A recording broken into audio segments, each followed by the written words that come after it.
Hi, everyone. Thanks for joining us today. We're going to go live in 3 minutes. I mean, we're already live. We'll just wait for 3 minutes so that we start exactly at 11 o'clock. Thank you for joining in early if you have.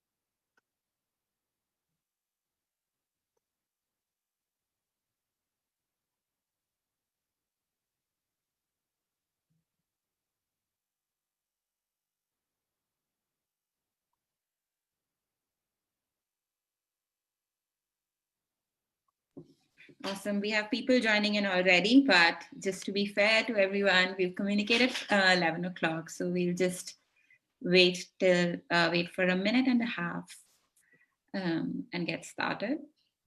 But till then, I can just introduce what Democracy Samvad is.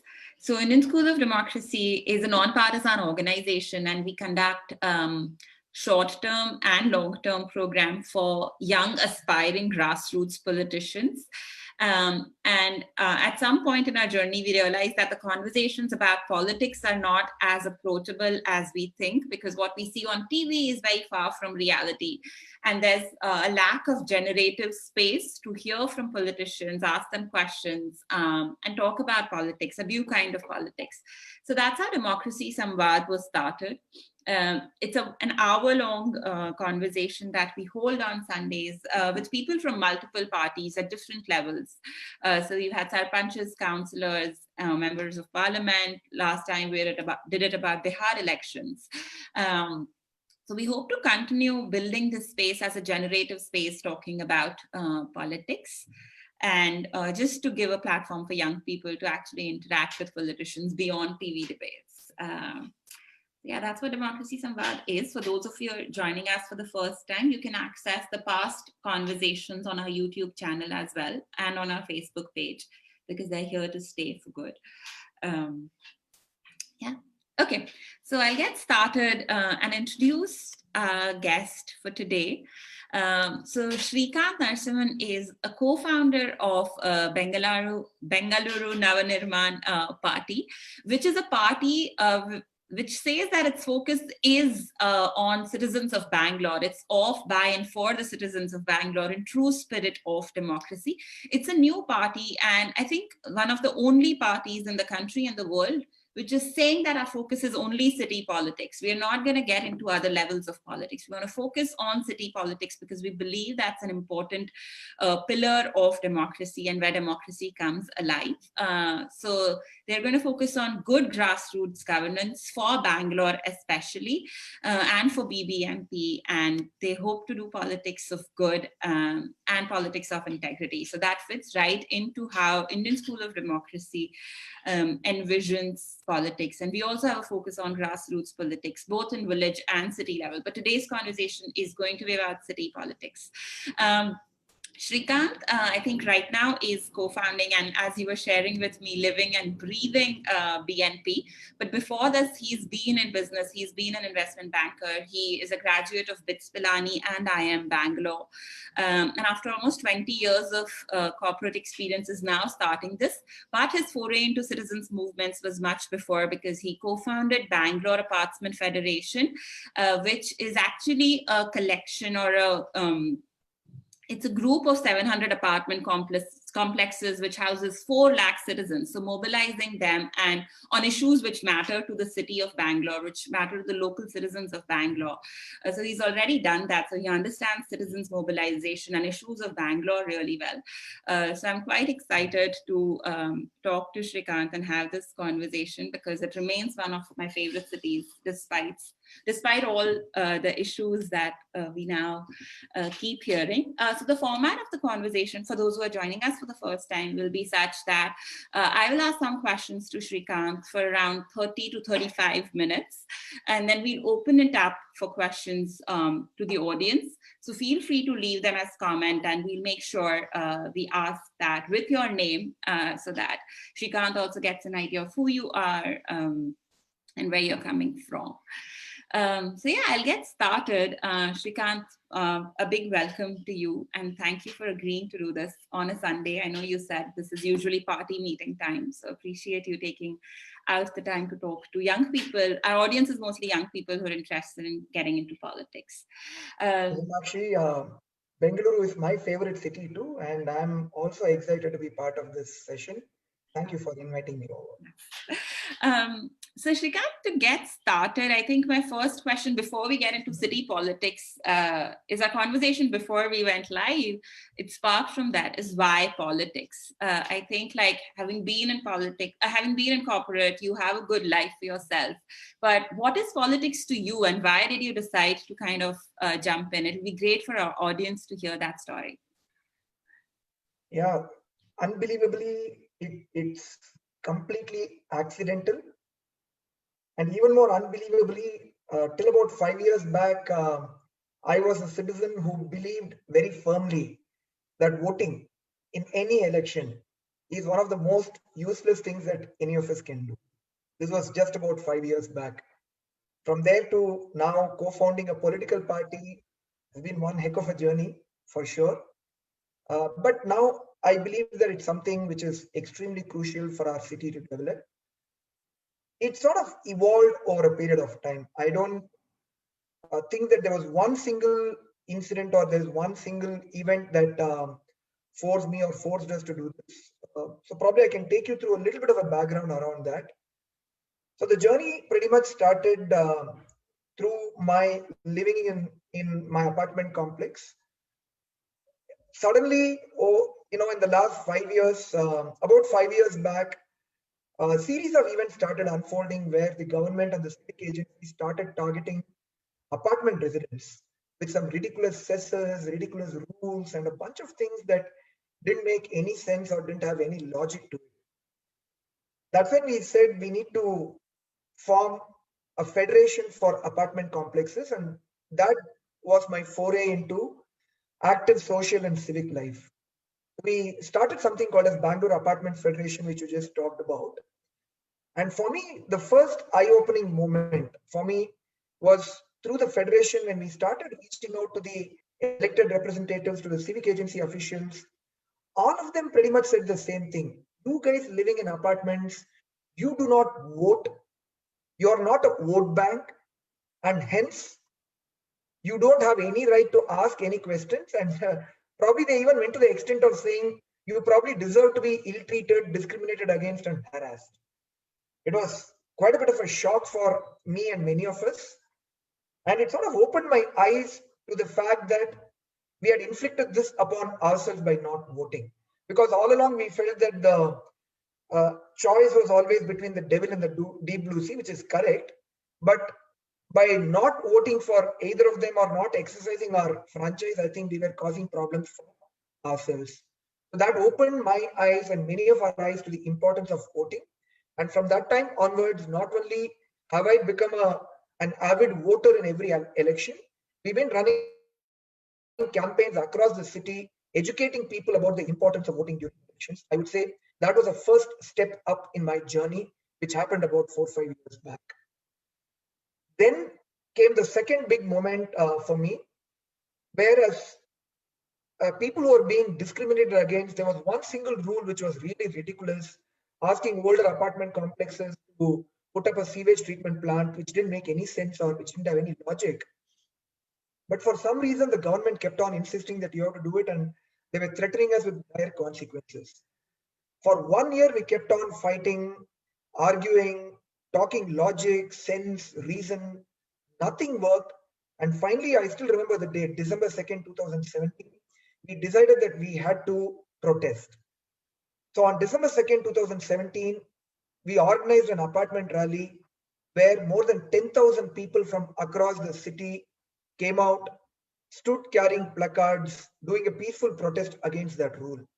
We really didn't know what will come out of that, but we felt that we had to protest against that rule. And believe it or not, the government, the civic agencies, the officials who did not listen to us on anything, within 2 weeks, December 14th to be precise, the entire government machinery, the Home Minister, the Bengaluru Development Minister, the Mayor, the Chairman of the City Corporation, the Chairman of the Water Supply Board, the Pollution Control Board, everybody in one single meeting, they call us for a meeting, and within 1 minute, the rule was reversed. That was another huge eye-opening moment for me, which made us realize the power of people. And mind you, this was just 10,000 people, which constitutes less than 0.1% of the population, came out and stood on the streets, and we could deliver that kind of an impact where a ridiculous rule, which they also knew was ridiculous, but logic didn't work, reason didn't work, but the power of 10,000 people actually worked. So that was the second big eye-opening moment for me. And from there on, we fought against many such ridiculous issues, got them reversed because we had the power of people behind us. And lastly, the third big eye-opening moment for me is through the federation, through apartment complexes, we were actually doing a lot of good work, segregation, water conservation, energy management through rooftop solar, etc. We felt that we had to contribute to the city. But believe it or not, the active elected representatives, I'm talking specifically of the councillors or the corporators as we call them, not only do they not do their job, they actively work in nullifying and negating what we do and actively work towards destroying the city. And one example I can give is apartment complexes, we all segregate waste 100%. But the contractors who are largely run by the corporators or binamis of the corporators, they come, they pick up the segregated waste, mix it, and go and dump it in lakes or landfills. And when we try to go away from them and try to do it in a very sensible manner, in one apartment complex this happened, but this is pretty much the case in every single area of the city, not just apartment complexes. Whether you look at it as slums or individual houses, the corporator calls one of them and says, if you do not give it to this contractor, I don't care whether this guy dumps it in a lake or a landfill, but if you don't give it to us and it's going to deprive me of my livelihood, I'm going to make sure that the road in front of your house is dug up. I'll make sure that the khata is not transferred in your name. I will make sure that some of the civic agencies start delivering notices to you, applying penalties on you. So here was a case where the elected representatives not only are not doing their job, but they're actively working towards nullifying the good job that citizens do.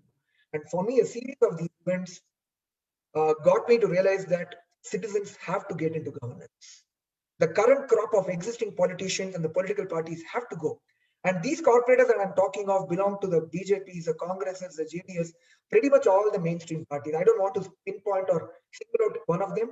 All of them are cut out of the same metal. That's when we said we have to get together as citizens and start bringing about change. That's the background to the whole journey from me being a person who believed that voting doesn't make any sense to co-founding a political party and now actively asking people to vote for good governance. Awesome. I really hope more and more citizens like you take charge, because a lot of us complain about what's happening, but taking charge is, I think, where the change lies. So I think I'd love for you to tell us about BNP, the vision of the party and how the party is looking at upcoming elections, and not just upcoming elections. What's the vision for the next 5, 10, 15, 20 years? Yeah, I'm glad that you're talking of 5, 10, 15, 20 years, Himakshi, because I've seen many people contesting as members of parliament or MLAs or even parties. They come in with a focus on one election and see if they can win it, great. Otherwise, you just keep moving on with your life. I don't think we should be looking at it that way at all. It's important that we have a long-term focus, and BNP is here for the long run. We want to work towards bringing in good governance at the grassroots level, not just through one election, but over a long period of time. Winning elections is just a means to the end of delivering good governance. It's not an end by itself. Yes, winning elections is very, very important, but that's not the be all end all. So whether we win our first election or not, whether we win 0 wards or 198 wards in Bengaluru, we are here for the long run. So I'm glad that you brought that point out. That's extremely important for us. In terms of our vision objectives, it's fairly simple. First of all, our focus, as you said earlier, is only on Bengaluru and only on municipal governance. We do not want to contest the MP elections and MLA elections. Our charter, which has been approved by the Election Commission, explicitly makes it clear that we can contest only the municipal elections. So we want to keep our focus really sharp. Second, our vision is to make each ward a model ward and make the city a model city to live in. And very simple, a great commercial hub which has great trees, great lakes, great environment, great walkability, great motorable roads, great drains, and so on and so forth. That's all that we need. And that's all that our focus is, and that's our vision as well. And lastly, in terms of our ideology, it's very, very simple. Good grassroots governance. We call it 3G. Good grassroots governance. That's all that we want to focus on and nothing else. So fundamentally, we want to get good citizens of the city who've been actively working towards managing our lakes, our garbage, working towards making our footpaths walkable. A bunch of citizens who've been doing a lot of good work in the city. We're bringing them together and getting them into governance by getting them to contest as corporators. Once we get into governance, whatever we've been doing as citizens from outside the system, we want them to come into the system and fight the battles from within so that we have a great city and we have a model city that we can all be proud of. That's really what we are aspiring to do. It's not going to happen in 1 week, 1 month, 1 year. It's going to take many years, but we have to start somewhere. I think we have made a great start. Winning elections is one path, one milestone in our journey that we need to achieve. And over a period of time, we have to bring about that grassroots governance, getting good people into governance rather than just from fighting from the. Amazing. I'm tempted to ask one question, which is, who is your ideal candidate? Who is this person who will be able to deliver on these 3Gs using the platform of BNP? Because I think like what the sense I'm getting is it's actually a regular citizen who's aware and who can do something about it, which is very empowering in its own ways. But I would love for you to kind of go into the nuances of who a candidate can be for someone who wants to do good governance through BNP. Sure, it's a very important question. And we keep asking ourselves the question, right? Who's the right person? So first up, one of the things that we are trying to build is we don't look at a corporate as an individual. We want to build teams in every ward and we want them to function as teams. We cannot have a situation where a single individual is burdened with the full responsibility, which is not possible for him or her to deliver. In the same way, we don't want an individual to carry all the power, and I think that's the root cause of many of the problems that we are seeing today. So we want to build what are called as corporate teams in every ward. But at the fundamental level, what is it that we are looking for? We are saying that any good citizen of the city who's been working at the grassroots is welcome to contest elections. And the most heartening part of what we are doing, the most exciting part of the journey that we are going through is so many good citizens coming in, putting up their hands and saying, even I want to contest. So today, I don't think we have a paucity of people who want to contest as corporators. And that's been the most exciting part of the journey that we are.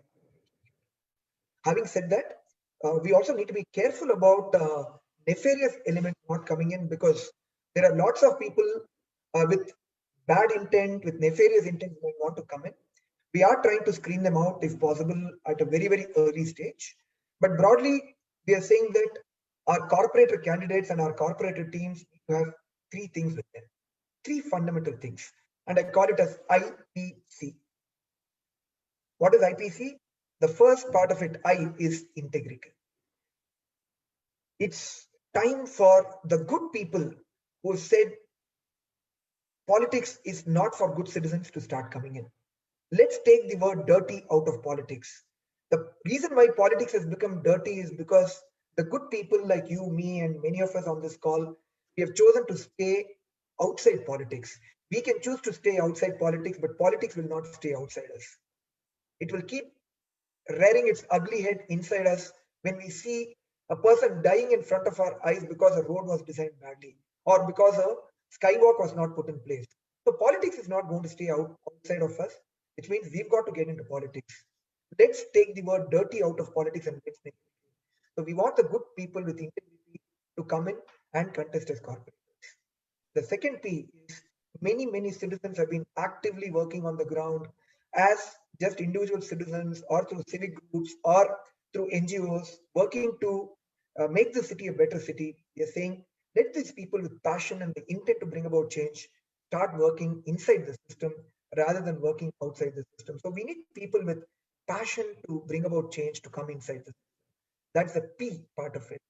The last part of the three things that I said, C, competence. We need to have people with competence running the city.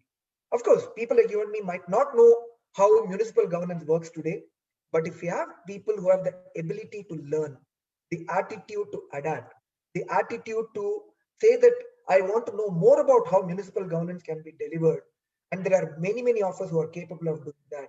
And BNP is creating the platform for people to learn, and we are trying to do it through organizations like yours to actually people like you, organizations like Indian School of Democracy or Impact, BClip.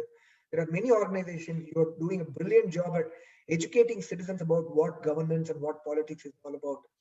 So as long as people can learn how to do it, there's nothing beyond us. So at a fundamental level, we need people with integrity. We need people with passion to work on the ground. And we need people with the ability to learn and develop the competence to deliver that governance on the ground.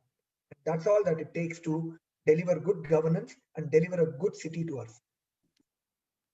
Awesome. I think it's easy to remember IPC, and the teacher in me almost wants to pause and tell our audience the rule of three that you're using so brilliantly, whether it was in your first response or now. So political communication, for it to be effective, use rules of three and frame your answers in that use of three. So thanks for that. I want to ask, in case you're going to use IPC in any of your courses, please do pay royalty to us on that. Completely. We'll give credit. I don't know if we can pay royalty, but we'll give the credit where it's due. Sure. I want to talk about why a new political party, and I'll give some context for that. So some people in our alumni who are hopefully watching this Facebook Live as well, and a lot of young people who are idealistic, want to get into politics, say I'm going to start a new party because I don't align with any of the current parties which exist. All of them are corrupt. That's one way of looking at it, that I'm going to start a new party. And I'm going to talk a lot about that with you. What are the challenges, pros and cons? But the other path is also, when we're talking about being in the system and cleaning the system, it's people who make it, right? So can good people enter the existing systems and make it better, instead of trying to form a new party and believe that we'll get together and we'll be able to change the system? So I would love to hear your thoughts on why a new party versus getting good people to join the existing parties. It's actually a very interesting question, because when we started, we were actually originally thinking of just backing good people, and irrespective of which party they join, should we just support them, right? But the problem that we see in a Congress or a BJP or a JDS today is that the system doesn't allow people to work independently at the city level. There are too many parts within all these parties. I won't go to the extent of saying that the entire party or their system is corrupt, but there are a lot of people within that system who are corrupt, of course. But even more importantly, that system that they have, and this is true for all the major parties, it stifles independence at the local level. And we have come to the conclusion that when it comes to city politics and municipal governance, it's important for new parties to emerge. And there is a misconception that there is interdependence between the corporators and the MLAs and the MPs, and that's why people are not able to deliver at the city level. And that's completely wrong. Our constitution, the Karnataka Municipal Corporation Act, there is a new BBMP bill that's being introduced. All of them are very clear. There is actually no role for an MP or an MLA in city governance at all. And this is not what I'm saying. This is what the constitution says. This is what the Karnataka Municipal Corporation Act says. This is what the new BBMP bill that's being proposed in Bengaluru says. The problem is, when there are people who are part of the BJPs and the Congress and the JDS, at the local level, they are all coming under the umbrella of the MLA or the MPs, and they don't allow them to function independently, and that's where the problem starts. In fact, many people think that a neutral party or an independent party at the city level cannot function. We hold a completely contrarian view. We believe that the only parties that can actually deliver at the city level, at the municipal governance level, is a party which is not having any affiliation to the congresses and the people. We need independent people and independent parties who do not dance to the tunes of the MLAs or the MPs, who do not dance to the tunes of the state government that's set up, and stand for the rights of the party, and they have all the powers to deliver it at the city level. Just that there is an illusion that's been created by the state government, the MLAs, that there is an interdependency. There is no interdependency. The relationship between the municipal bodies and the state government is exactly the same as the relationship between the central government and the state government. It's erroneous to say that or state that the state government cannot function if the central government does not support them. So we need to understand those aspects of governance, and I firmly believe that we need new parties to emerge at the city level. Just like at the state level, we've had the emergence of many parties. The country still functions properly, right? And similarly, at the today, BJP has realized that they need a JDU at the level of Bihar. They need an ADMK at the level of state, and we need to drive that message home that at the city level, we probably need a Bengaluru NavaNirmana Party. We probably need a Delhi NavaNirmana Party. We probably need a Mumbai NavaNirmana Party, so on and so forth. And I think these kind of parties, in fact, as of a month back, I've seen a similar movement. Probably now we are not the only ones. We are the first to do this at the city level. I've seen the emergence of something called as V4 Kochi. They're trying to take the same plunge into city governance.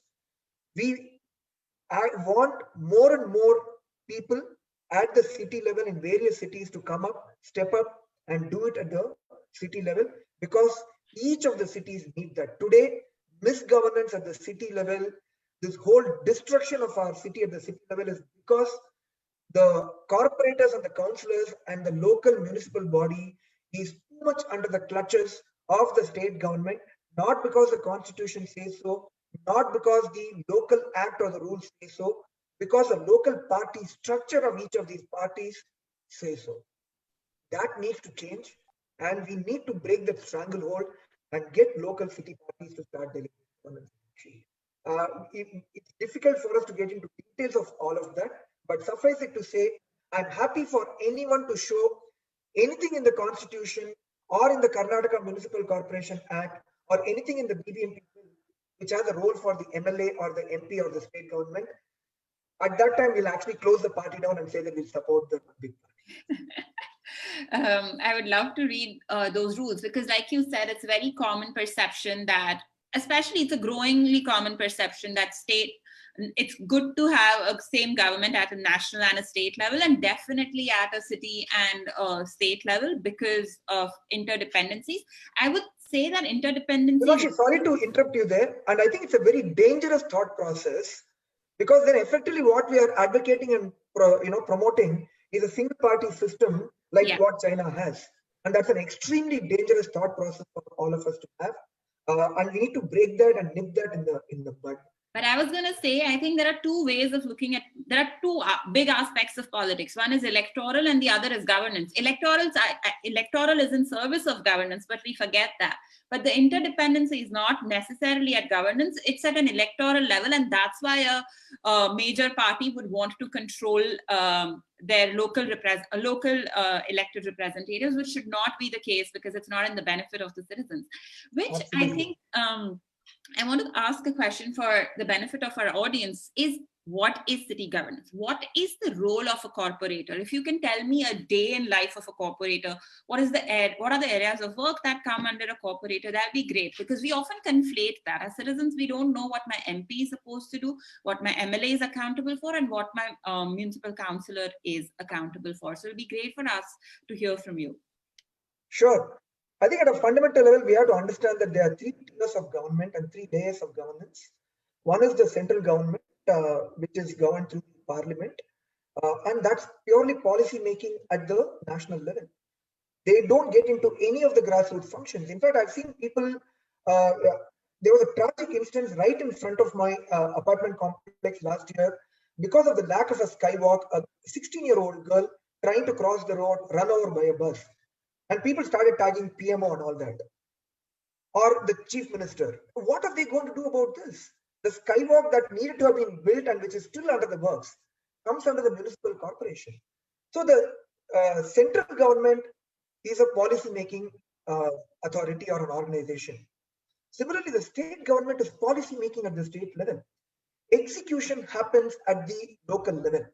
And it's not just about the BBMP, the local municipal corporation, it's the panchayats, it's the town municipal corporation, the city municipal corporations, and in the case of very large cities like Bengaluru, it's a municipal corporation like BBMP. This is where work happens on the ground, whether it's fixing potholes, whether it's making footpaths which are walkable, whether it's fixing the drains, which today are the biggest causes of dengue, malaria, etc., fixing those, fixing the street lights, having proper parks and playgrounds at our level, maintaining the lakes in our localities, making sure that water supply is properly available. These are all the things that the corporation does. And the state government has no role to play in that. The central government has no role to play in that. And that's really what I alluded to earlier as well. The BBMP has 10,000 crores to spend every year, which it can spend on these things. Unfortunately, that 10,000 crores doesn't get spent on any of these things. That's the tragic reality. Hardly about 1,500 to 2,000 crores reaches the ground, as we all know the reasons why only 15-20% reaches the ground. And this is cutting across the parties, not any one party or a slew of parties. All of them today do that. And that 1,500 to 2,000 crores that comes, the quality of work that gets done is really shoddy. So what should the corporator be doing? I'll shortly come to, but today what a corporator does is this. The corporator thinks about, how do I make sure that out of the 10,000 crores, how much goes to the MLA, how much comes to me? What are the ways and means by which the money can go into different pockets? The corporator thinks about, how can I use that money to further my own role in my party? Because if you have to contest as a corporator, you give X crores. If you have to contest as an MLA, which is a step up, I have to give even more X crores. So how do I earn that to then further my progression within the system?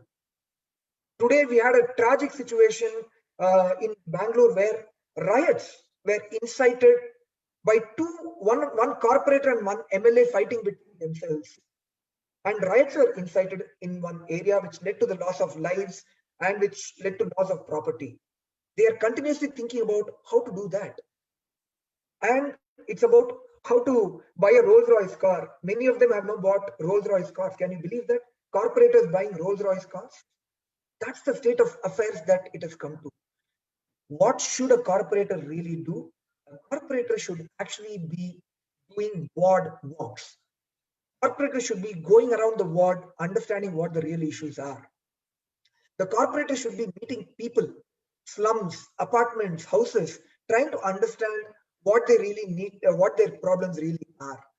Today, they sit in their houses and give Janta darshans, like their Lord Venkatachalapati, and people have to come to them for darshans. They have to go to the people and understand what the issues are. They need to hold monthly ward committee meetings. Believe it or not, the constitution mandated ward committee meeting for 25 years.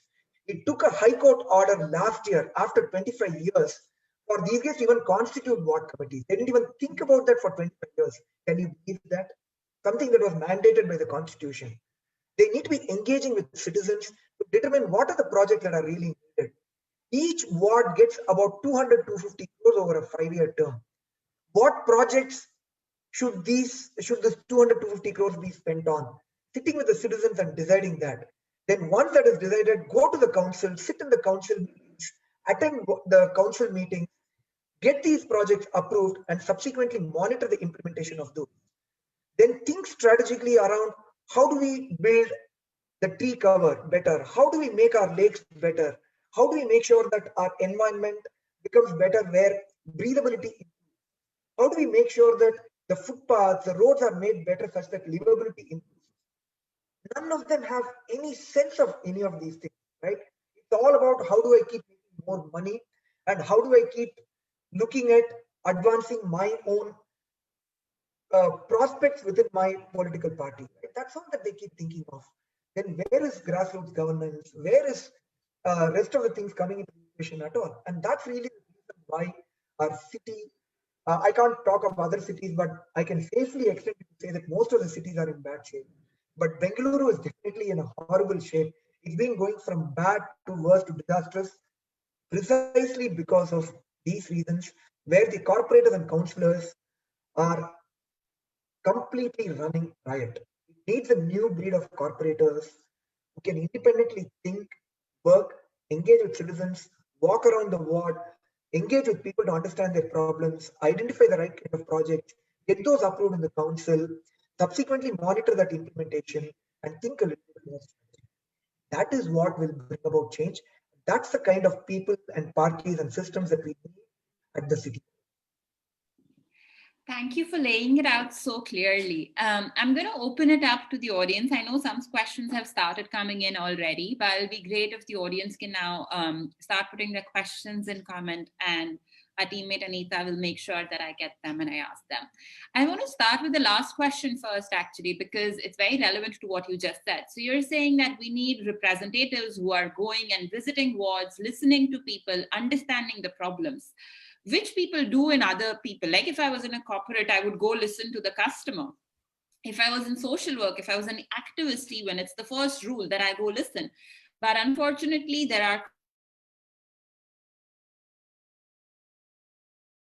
Prashant's question is that, are the low salaries of corporators a problem for prospective citizens to want to contest? It is indeed a problem without any doubt. I think we need to move to a system where the role of a corporator is akin to, let's say, the CEO of a corporate. If you were to look at the ward as an organization, the corporator should be made the CEO of the ward and should be held accountable for that and should be paid a commensurate salary for that. Today in Bengaluru, the honorarium that's paid is 7,500 rupees per month, and there's another 7,500 rupees per month as allowance. Right? Today, probably the most menial of jobs actually get better than that. I think that system needs to change. Having said that, today there are many citizens, and that includes people like me as well, right? I've chucked the corporate career because I think we have created safety nets for our own family, and there are other means by which we are able to sustain. There are lots of people who are volunteering and coming in, including homemakers. Today, there are homemakers today who are not earning any salary, who want to step up to the plate. There are retired professionals who are stepping up to the plate. So there are ways and means of working around that system as well. But yes, a corporator needs to be paid a reasonable salary, which can then encourage more and more good citizens to give up their jobs. We also need people who are working in corporates earning a reasonable salary, then say, you know what, there is an alternative that I can work on, which is my passion. I want to bring about change that can also provide for my sustenance. So today, it restricts it to only, let's say, retired professionals, homemakers, people who already made their money with which they can say, you know, I don't need to work in a job to provide for my sustenance. It's only bringing those people into governance. It needs to expand that net and bring working professionals who cannot sustain by themselves without a salary, to encourage them to get into governance as well. That's something that I agree. But within BNP, we're trying to work around those systems where even if the BNP doesn't provide for that, through crowdsourcing of money, we are trying to see if we can provide for that sustenance as well. So we're working on innovative models, but the long-term sustainable solution is for corporators to get a reasonable salary, which is paid by BNP, paid by citizens, and who can then hold these corporators accountable and responsible for what they do. Thank you. Actually, that answers one of Vipul's questions, because his question was, how will your candidates support themselves when they're not elected? And from what I'm hearing, there's a crowdfunding mechanism that you're trying to innovate and figure out. But his other question is that in the current system where they're not paid, and a lot of them would want to contest elections because they take they take IPC. So his question is, how would you gather funds to contest elections, considering they're expensive, even more so in a city like Bangalore? This is from Vipul. I think it's a misconception that winning elections or doing election campaigning requires a lot of money. If you have to pay money to buy votes, for sure, it's going to cost crores and crores of.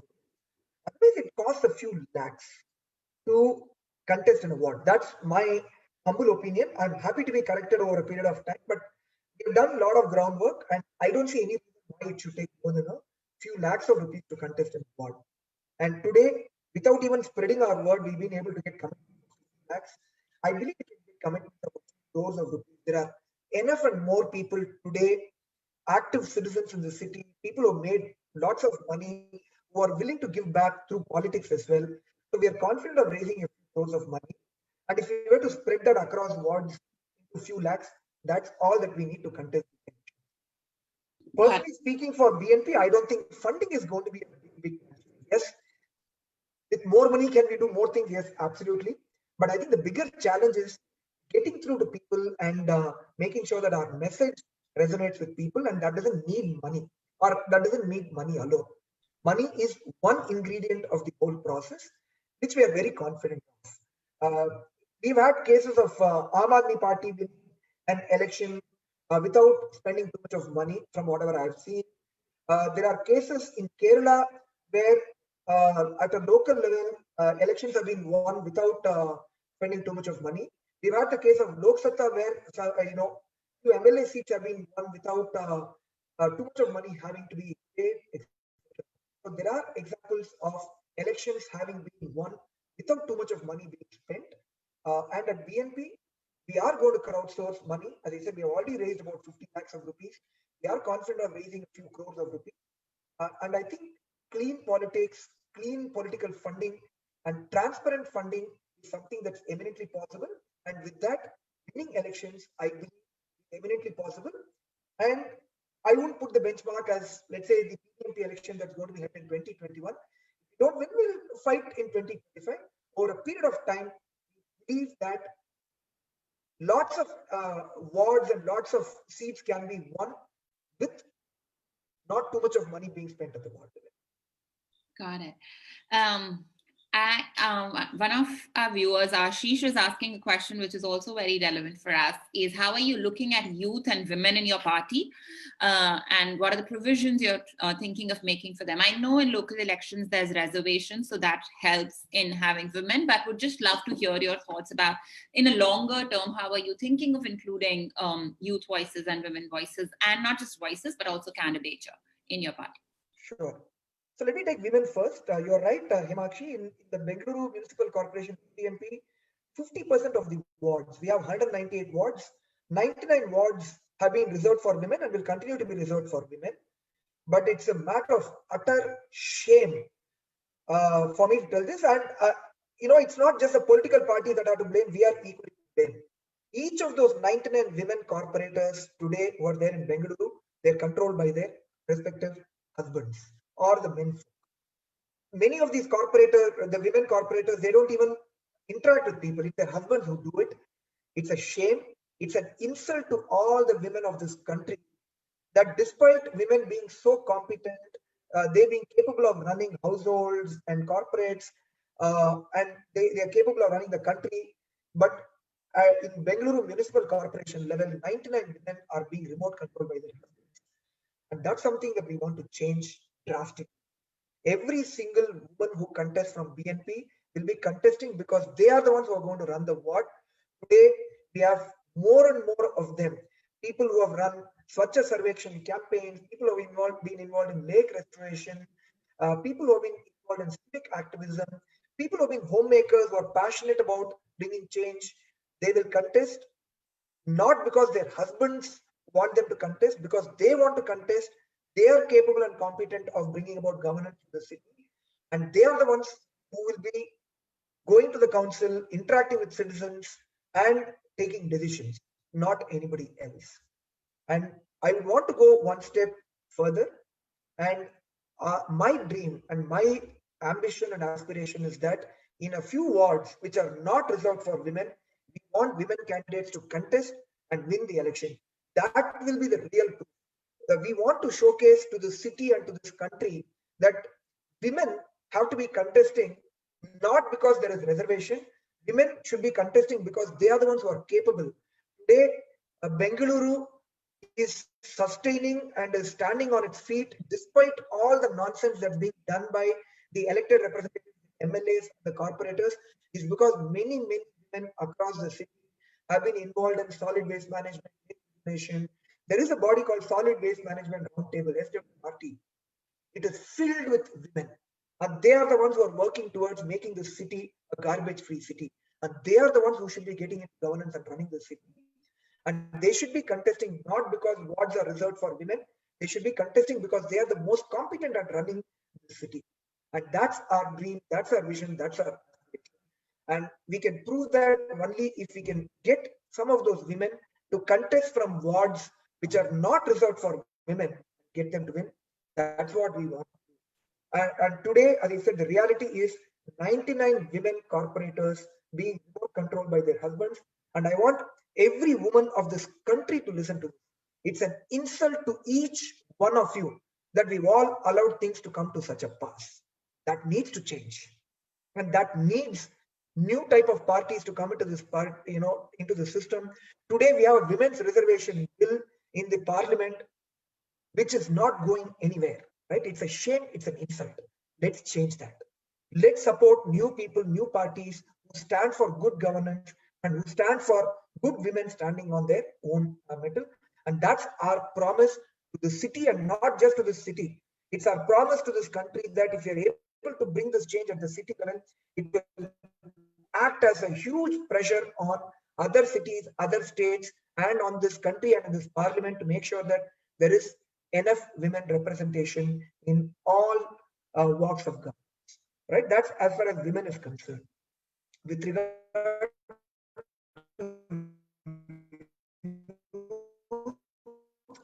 We I are can only tell this for the state, for the country. And I can tell you this much, that when I talk to youth, they are very confident about what they can achieve. They are very aware about what's happening. We did a survey a few months back, just going around the city, talking to people about whether they know about corporators, budgets, civic participation, citizen participation. Believe it or not, the middle-aged people and senior citizens had no clue about what the role of the corporator, what the budget was. Many youngsters who are in colleges, who were just out of college, and young working professionals, they had a much better understanding of municipal governance and behavior. That was a huge eye opener for me, personally speaking, for myself. And today we have a youth wing. It's called BNP NavaYuva. That team is independently going after youth, trying to educate them about the importance of municipal governance and citizen and youth participation in governance. And to me, what gives me great energy, excitement, inspiration, and hope is some of the youngsters in their 20s want to contest elections. And that's the other promise that we'll be making. Some of the youngsters who are there in our party will be contesting the elections. So we need youngsters, we need senior citizens, we need middle-aged people, we need homemakers, we need corporate professionals, we need Hindus, Muslims, we need all types of people to come together and get together. And that includes youth, that includes women. All of us have to do this together. So our promise is we'll have women contesting from non-women reserved wards, and we'll have youth contesting from a few wards, and we want to have youth participating in ward committees. That's our promise. That's our outlook towards youth and women. Amen to that level of inclusion in politics. I really look forward to more parties adopting that thinking and implementing it. One of our alumni is asking a question, Swati. Her question is, how could you mobilize the citizens in apartments given the larger apathy to participate in governance? Any tools that you used to help in mobilization of thousands of people? I'm a standing example of that transition that happened. In fact, 5 years back, I used to argue vehemently with people who used to tell me you should go out and vote. And I used to ask, when the choice is between the devil and the DBC, how does it matter? I used to argue vehemently, and here I am talking as a politician, encouraging people to vote. And There are simple things that we have done, not easy, but education happens over a period of time. It's not going to happen overnight, but we've ran camps. We've ran education and awareness programs. We've ran voter registration drives explaining to people why we not voting has led the city and the state and the country to this level. And people understand over a period of time. And there are some very innovative things that we have done. There are cases where apartment residents were threatened with disconnection of power for for not adhering to a ridiculous rule. And in fact, one day we actually asked many of our apartment associations to disconnect power for 1 hour and tell them that if you do not go out and vote, or if you do not come out and protest, this is what is going to happen for 24 hours. People promptly came out. Right? So there are lots of interesting ideas, innovative ideas that we can work on to educate people, but that education is extremely important. In Bangalore, I can say that many apartment complexes, not just apartment complexes, in many layouts comprising individual houses, we have ran voter registration drives explaining to people. And I can tell you anecdotally, in my apartment complex, 5 years back in the municipal elections, not more than 50 people would have gone out and voted. And by the time the 2019 Lok Sabha elections happened, 120 people went out and voted. In one large apartment complex, which has something like 2,000 households, 5 years back, about 200 people used to go out and vote. Today, from the same apartment complex, 2,600 people went out and voted during the Lok Sabha elections. The MLAs, the MPs went hammer and tongs trying to organize buses for them to come out and vote. They were trying to offer all kinds of things to those apartments. Let us know what support you need. Today, some of those representatives are part of infrastructure committees constituted by MLAs. That's the power that's slowly come into. It's not easy, it takes time, but through voter registration drives, through awareness programs, through some innovative measures, we've gradually done that here in Bangalore. And I think it's possible to do it in, not that we have arrived in many places, we still have to do it, but it's possible. It can be done over a period. Got it. I'm actually taking the liberty to merge two questions, which are about migrants.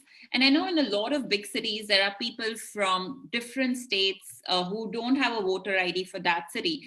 And they're often ignored by potential elected representatives or current elected representatives. So how are you thinking of taking up that issue? Because Bangalore also has huge migrant population or guest workers in the city. So how will their issues be addressed? Because they are actually not voters.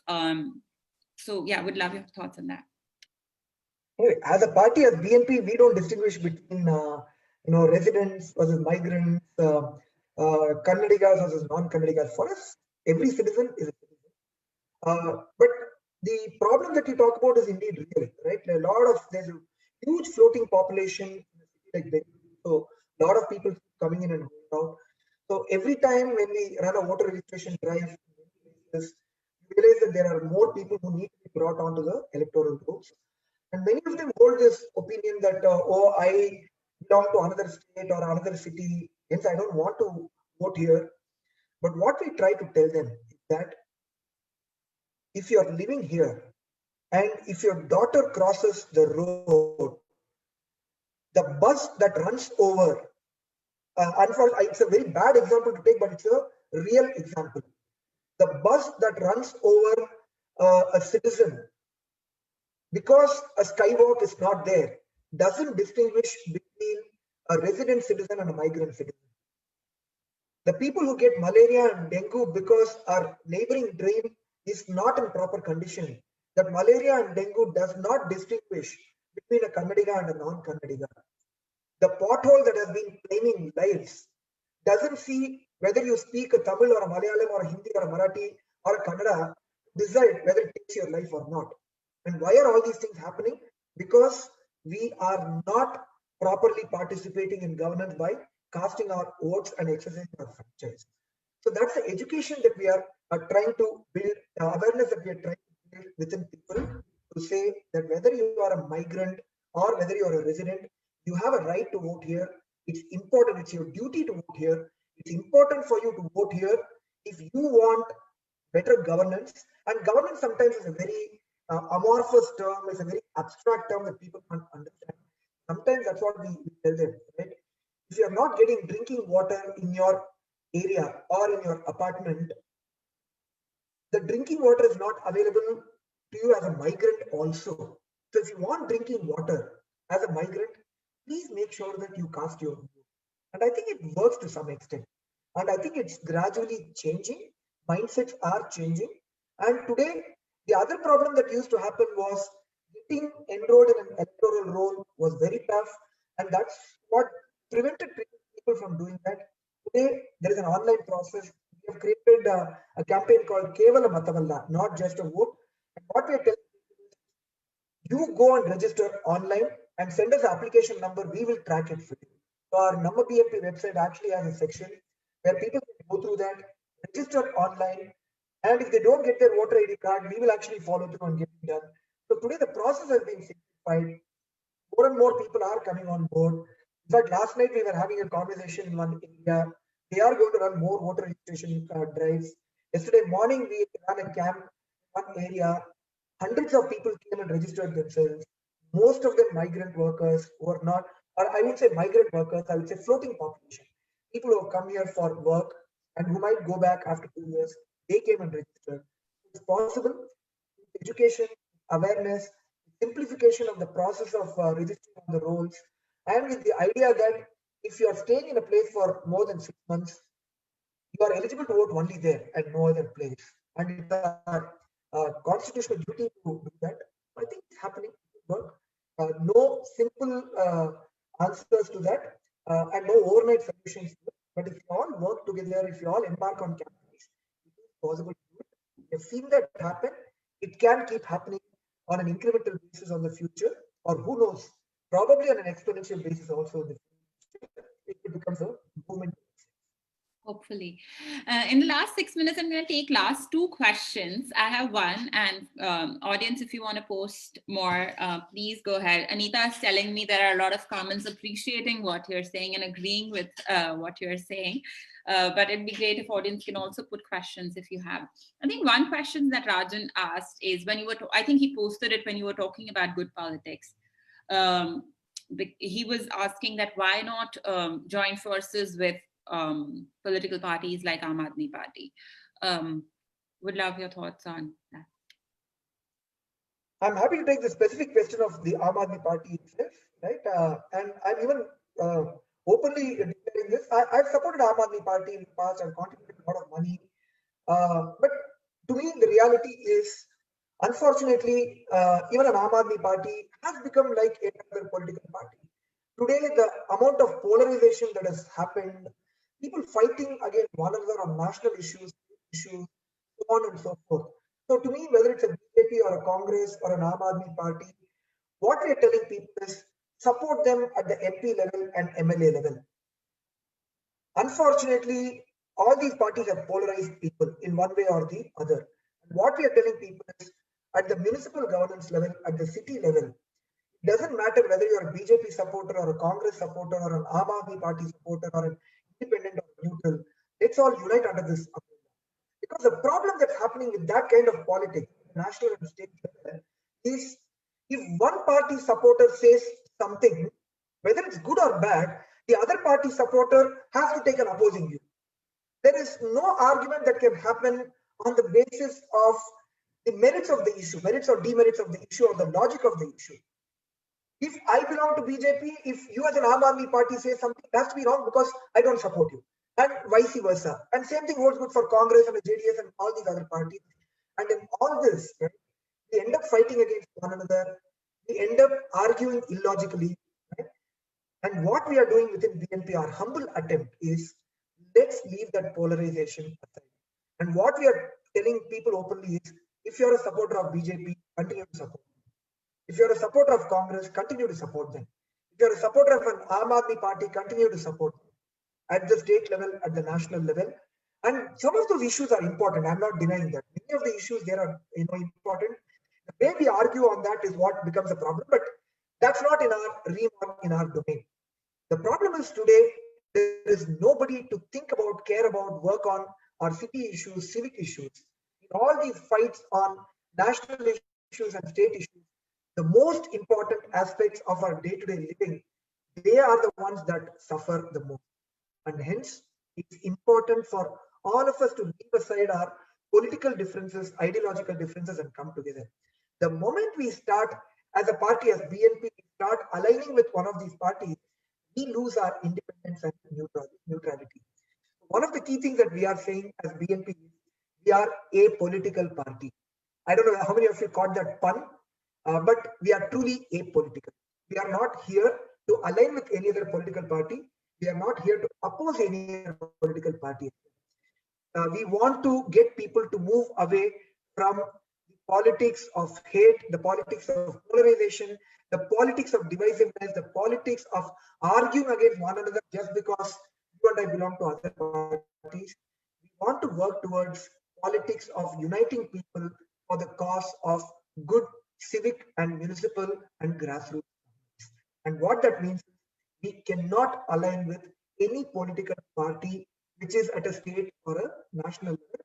And hence, it's important for us to retain our neutrality and independence at the city level and work on exclusively on that.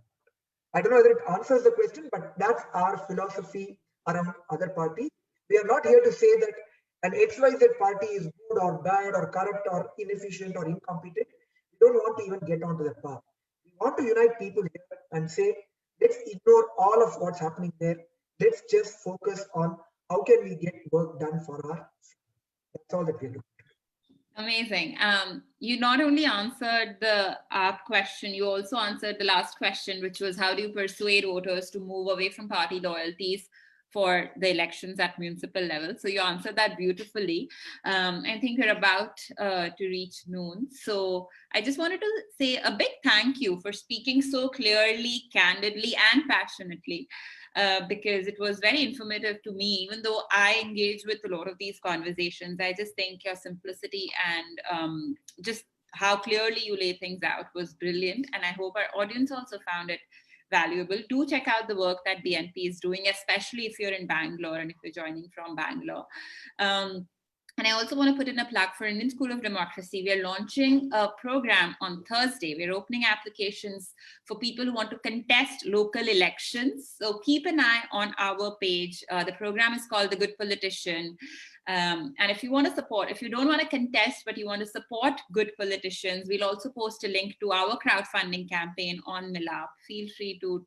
Actually, we'll be very grateful if you donate to that campaign. So, yeah. And thanks to Emakshi for all the amazing work that you are doing as well. And together, let's make sure that the term good politician is no longer an option. Yes. Right? We need to change that, right? So I hope that happens. And thank you for inviting me on this platform. I did find most of your questions engaging and very, very interesting as well. It's a learning experience for me and for us as a party as well. But yes, I do believe that we have complete clarity on what we want to do and how we want to go about doing things. And more people joining us and supporting us will make sure that we stay that course and do not go the way of the political party. So I hope that message is gone through. Thank you for having me here, and thanks to all the people who joined this session, taking time out on a Sunday to listen to some newbie trying to talk something random about politics. Thank you so much. Thank you, Srikanth, and thank you, everyone. Have a good Sunday. Thank you. Bye.